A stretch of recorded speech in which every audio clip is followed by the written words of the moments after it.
Thank you, Thea, for that beautiful reading. We have some questions popping up. Ingrid would like to know, can you share your writing practice with us? How has it or hasn't it shifted since you wrote the book? Hi. My writing practice,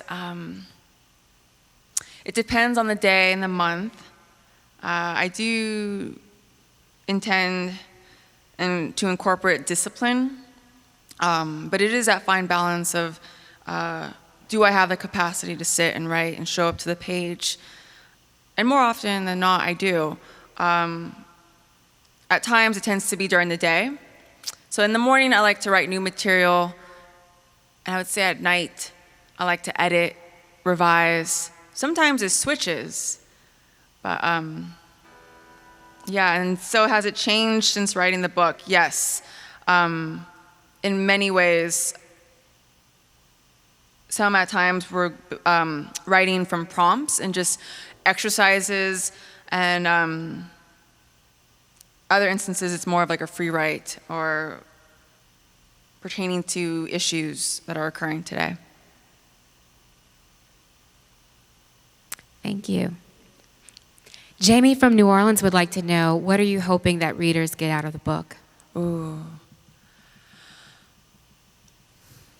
I hope people get, from Unearth the Flowers, I really hope medicine and empowerment and inspiration, as well as a reconnection between nature, memory, and the body.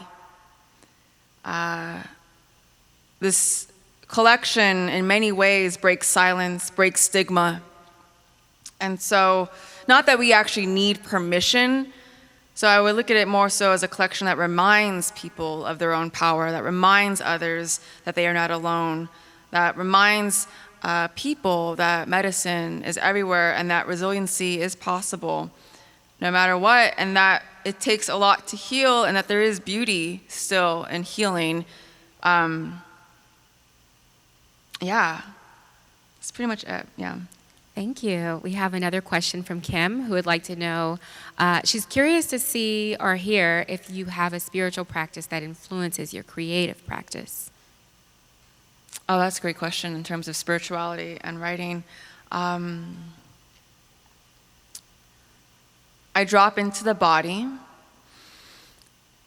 because there is a sense of calmness that does come over me to write.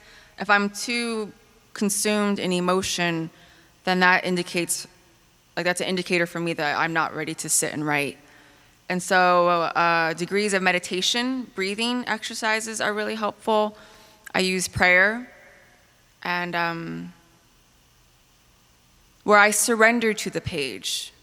When I fight it, nothing really comes out and it becomes just kind of like a staring match. But when I surrender to the blank space, that's when words unfold, the poem unfolds. Beautiful. We have one last question from Nick Jana, who would like to know, do you read differently when there is music accompanying you versus when there's just silence? I mean, David's always in my ear. Yes. Yeah, I do. There is my own rhythm to my heart and cadence that I will read. Sometimes it'll be faster. It depends on the mood of the poem, too. When I'm reading with a score, with a musician, it tends to then be more of like another degree of collaboration, right? Where I'm like having words fit in pockets. Gotcha. All right. Please give it up one more time for Thea Matthews and our musical accompaniment, David Williams. Just as a reminder, make sure that you get the copy of Unearth the Flowers at redlightlit.com. It's ready for order now and will be released on June 20th.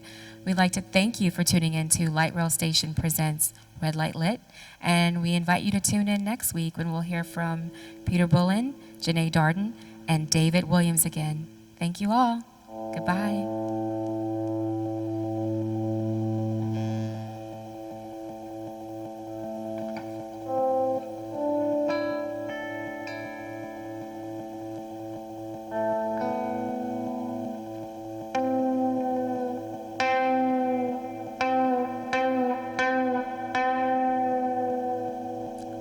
Believe me,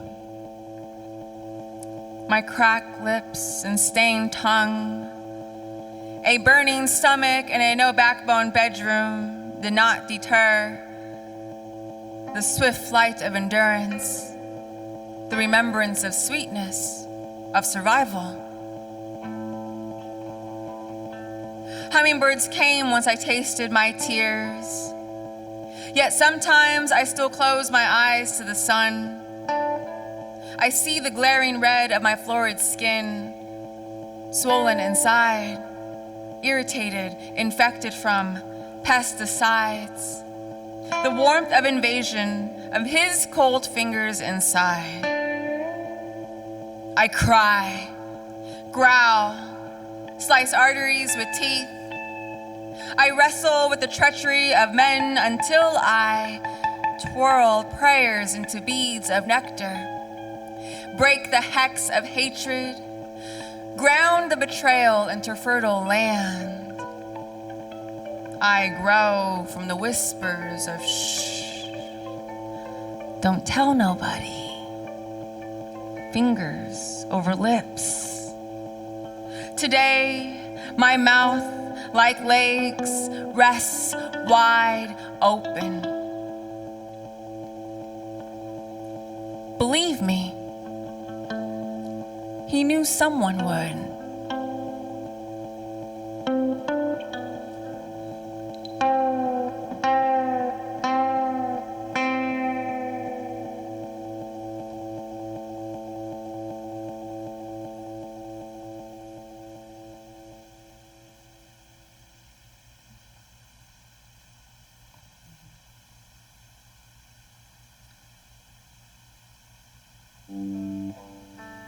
Unearth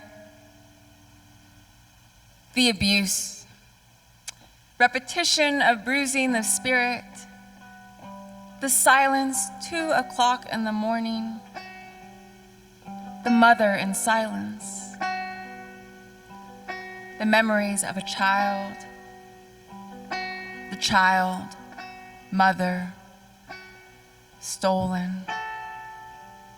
The generations like weeds ossified, the apathy of those already dead with a pulse. The time said once more, shh, don't tell nobody.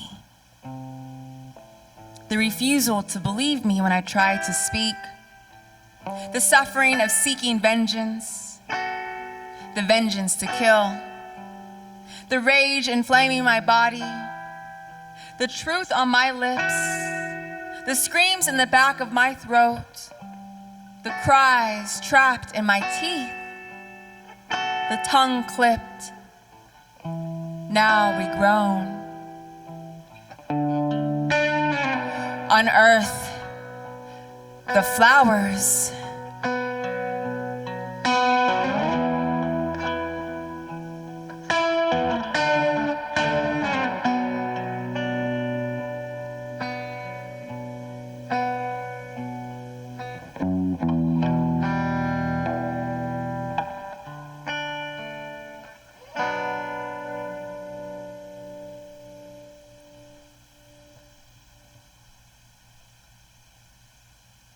Thanks, everyone.